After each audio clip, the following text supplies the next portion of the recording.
no ar a partir de agora e nós começamos o programa com o nosso quadro Qualidade de Vida, onde eu converso com Leandro Damiani, o dermatologista Leandro Damiani. Vamos falar sobre saúde capilar, porque as nossas madeixas estão com tudo e os cuidados, mais ainda. Leandro vai nos dar ótimas dicas para a gente cuidar, né, da saúde dos nossos fios. Eu comecei perguntando aqui na intimidade por que o Leandro resolveu escolher essa especialidade e ele discorreu assim, ó, muito sobre isso e eu adorei tudo que ele falou.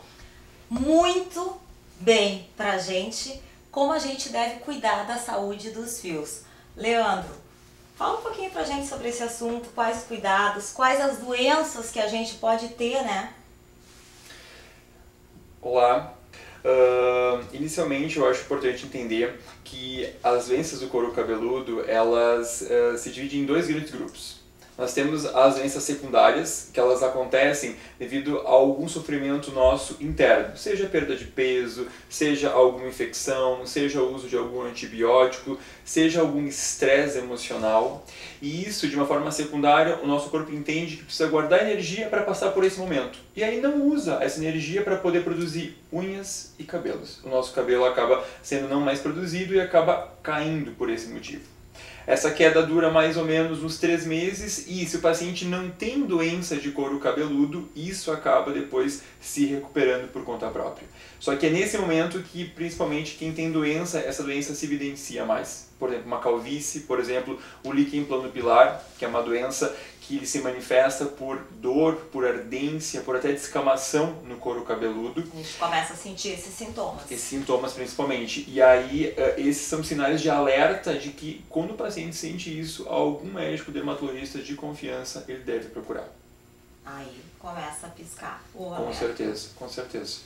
Então, realmente, quando a gente faz um regime severo, a gente realmente sente que as unhas ficam fracas. É um belo exemplo que o organismo da gente está precisando de algo mais, né? E não só as unhas, se reflete no cabelo. Quem não passou por uma dieta severa e já sentiu o organismo, né, pedindo ajuda. E o mais interessante é que o cabelo, ele mostra que ele passou por isso 3 meses depois. Quando a paciente já se recuperou, tem um tempo, quando a paciente já está com o peso estabilizado e feliz com o seu peso, por exemplo, agora que você puxou esse assunto, o cabelo começa a cair. E aí, pô, meu cabelo caindo por quê? Agora que eu tô linda. Agora que eu tô linda. Isso reflexo, na verdade, de um hábito que foi tomado 3 meses anterior. E aí o que se deve fazer? Então, o importante nesse momento é procurar um médico de confiança, um médico dermatologista, para poder inicialmente fazer alguns exames de sangue para descartar que não tenha alguma outra causa associada. Por exemplo, tireoide é algo muito importante, vitaminas é algo muito importante a ser investigado, doenças autoimunes e até doenças infecciosas. Tá? Então é importante nesse momento a gente descartar outras causas secundárias para não deixar algo muito importante passar e a gente fazer o diagnóstico mais tardar de uma doença que logo inicial a gente conseguiria um bom tratamento com ela. Sinais de que a gente tem algum problema no couro cabeludo? Sinais, principalmente paciente que refere dor, que refere ardência, que refere coceira no couro cabeludo, isso, claro, durante 30 dias, 40 dias, com paciente com aumento da descamação. Uma descamação leve, praticamente imperceptível, é normal, que na verdade é a dermatite seborreica leve, mas algo mais intenso eu acho importante ser avaliado. Persistente quanto tempo? Mais do que 30, mais do que 40 dias. Algo que passa a ser incômodo para o paciente. Isso que é importante avaliar. Eu vi coisas caindo às vezes em cima do casaco. Vamos avaliar, porque é muito simples tratar esse tipo de doença. Se for uma dermatite seborreica, a gente com alguns, às vezes até no shampoo, a gente consegue uma resposta muito significativa. E isso melhora muito a qualidade de vida daquele paciente. Bom, conversando com o Dr. Leandro, a gente estava falando de casos que têm ocorrido muito ultimamente, de um tempo para cá, de testa aumentada, que aí já dá aquele susto na gente, né? Em função de queda de cabelo e a gente não vai prestando atenção nos sinais e isso vem ocorrendo cada vez mais e não tem volta, meninas, que é o pior, não é? Na verdade, tem uma doença nova que foi descoberta em 94, chamada de alopecia fibrosante frontal. O nome já é assustador, mas o resultado da doença é pior ainda, Principalmente porque se a gente não presta atenção nos primeiros sinais dessa doença, realmente o resultado é irreversível. Então acho que a gente tem que prestar bastante atenção no que o doutor vai falar a partir de agora. É importante que é uma doença que inicialmente ela começa com perda de pelos pelo corpo, perdas de sobrancelhas e muitas vezes até ela começa com perda dos fios aqui da linha de implantação. E a paciente vai percebendo que a testa, com o passar dos anos, esse que é o problema, porque ela vai aumentando 1 centímetro por ano, ela vai ficando cada vez maior. E é muito, né? 1 centímetro por muito, ano é muito. Só que como a gente se vê todos os dias no espelho, Não é se dá difícil ver esse aumento tão pequeno, se a gente for medir, entendeu? Em 1 ano de evolução. E essa doença é uma doença que se a gente não agir de uma forma inicial, o que acaba perdendo de pelo não volta mais. Inicialmente, quando perde os pelos do corpo, até a paciente gosta, não preciso mais depilar, ou até às vezes passa de uma forma imperceptível. Mas quando começa a perder sobrancelha, começa a perder a linha de implantação, aí é algo que fica mais visível e aí que a paciente procura. Mas muitas vezes, para ter uma percepção importante, ela já perdeu 2 centímetros, 3 centímetros, então a testa já está bem mais para trás, muito bem mais aumentada. alta, muito aumentada. E isso quando ela chega comigo, eu não consigo devolver para ela o que ela já perdeu. A não ser o que ela perdeu nos últimos 6 meses, e olha lá, a parte inflamada recuperando ainda pode voltar um pouquinho, mas o que já perdeu, o que já cicatrizou, eu não consigo mais devolver. E os únicos sinais dessa doença é a queda, realmente. Ela pode se manifestar também um pouco com dor na linha de implantação, um pouco de ardência e também um pouco de coceira. Até em sobrancelha isso às vezes pode acontecer. Então, mas realmente, a gente tem que prestar muita atenção na gente, né? Na gente, isso aí. Não achar tipo que isso é normal, ou que isso, perdi um pouquinho, logo vai voltar. Não volta. Vamos ver. E uma coisa que eu quero também chamar bastante atenção, que também nos ajuda muito em relação ao diagnóstico e também com a paciente, são os cabeleireiros. São eles, na verdade, que veem essa linha de implantação indo mais para trás, são eles que mexem realmente no cabelo da mulher e do homem também e veem essas alterações. E que então, são os profissionais, né? São grandes aliados da gente. Da e mesma a gente forma está falando em mulher. Na realidade, então, Perfeito. Essa doença acomete tanto homens quanto mulheres. Mais mulheres. comuns em mulheres, até o momento que a gente está vendo. Mas já tivemos homens também com esse diagnóstico. É bom esclarecer, né? Tem que ser para os dois. Tem que ser igualzinho. Sim, né? Não seria justo.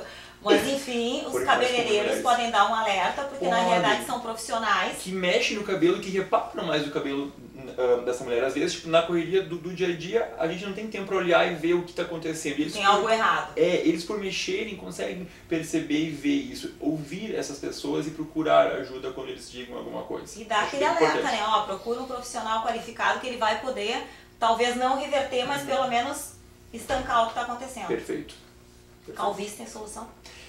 Tem controle, posso dizer. Ainda a cura para calvície a gente não tem, mas quando a gente faz o diagnóstico precoce, paciente com história familiar, paciente que vem já percebendo que o fio está ficando mais fino, que o fio está caindo um pouco mais, nesse momento tem um controle importante. Quando a gente faz alguns exames, por exemplo, como exames de imagens, que é o Photofinder do couro cabeludo, que é uma videodermatoscopia, onde a gente aumenta as imagens até 70 vezes, às vezes até 140 vezes, eu consigo ver sinais precoces dessa doença. E automaticamente eu consigo iniciar o tratamento mais precoce ainda, não deixando essa doença evoluir. Porque uma vez que eu tenho a genética, a predisposição para ter isso, se eu não tratar, se eu não controlar, isso vai evoluir. Mas tratando, se era para eu se era para eu ser calvo em 70, talvez eu consiga postergar isso um pouquinho mais. Que já é muito bom, né? Muito bom, porque com certeza. Cabelo é tudo, né? Com certeza. Cabelo bonito, bem tratado. E agora a gente está chegando no inverno. Tem alguma dica especial para cuidar os cabelos no inverno? Dermatologicamente falando. Assim, em termos de dica, o que eu sempre oriento? Eu acho importante a gente tentar não tomar banho com água muito quente. Eu sei que aqui no sul a gente tem esse apego, esse hábito às vezes de pôr água fervendo, mas se puder não deixar essa água chegar no cabelo, conseguir enxaguar o cabelo com água morna, tá? Eu acho isso muito importante. Hidratar, manter sempre um fio bastante hidratado, isso é importante para poder manter a vitalidade e também manter um fio com mais viço, algo mais bonito, também eu acho muito interessante. E além disso, fazer uso de produtos que melhoram a parte da vitalidade, como algumas máscaras muitas vezes, usar alguns shampoos específicos de acordo com o tipo de fio, sempre algo mais específico para o seu fio. Hoje no mercado a gente tem inúmeros shampoos, inúmeras máscaras, inúmeros condicionadores que fazem essa parte e nos ajudam e nos auxiliam muito, na verdade, no resultado da boa estética do fio. Adorei o bate-papo, amei as dicas. E para finalizar, tem alguma especial, doutor? Alguma dica especial? Eu acho que eu posso falar em relação ao uso de secador, eu acho. Eu acho que inverno as mulheres elas gostam de sair e normalmente secar o cabelo, né? Cuidado, quando for secar o cabelo, eu sei que seca muito mais rápido se vocês grudam o secador do fio, mas não façam isso. Tentam usar com mais ou menos uns 10 centímetros de distância do fio, porque isso diminui muito o dano. Porque quando que eu grudo no fio, eu provoco bolhas de ar muitas vezes dentro desse fio, e isso pode aumentar a chance de quebrar com o passar do tempo. Chapinha em cabelo molhado, nem pensar, mesma forma. Essa água que ainda está ali, quando que eu coloco calor, isso se transforma em vapor. E esse vapor fica onde? Dentro do córtex. E automaticamente também acaba quebrando o fio com o passar do tempo. Então acho que isso é algo simples, é algo que a gente faz todos os dias, mas que se puder evitar, eu vou ter ou melhor, saber usar de uma forma mais adequada, eu vou ter um resultado mais produtivo e ao mesmo tempo mais, em termos de beleza, mais específico no cuidado capilar. Bom, eu adorei o aprendizado desse bate-papo que eu tive com o Dr. Leandro aqui, que é a gente prestar um pouquinho mais atenção na gente, né? Perder não, ganhar um pouquinho de tempo na frente do espelho, mas prestar atenção nesses pequenos cuidados do dia a dia, porque realmente ter as nossas madeixas vale muito a pena. Com certeza. Obrigada, doutor. Eu que agradeço. Obrigado.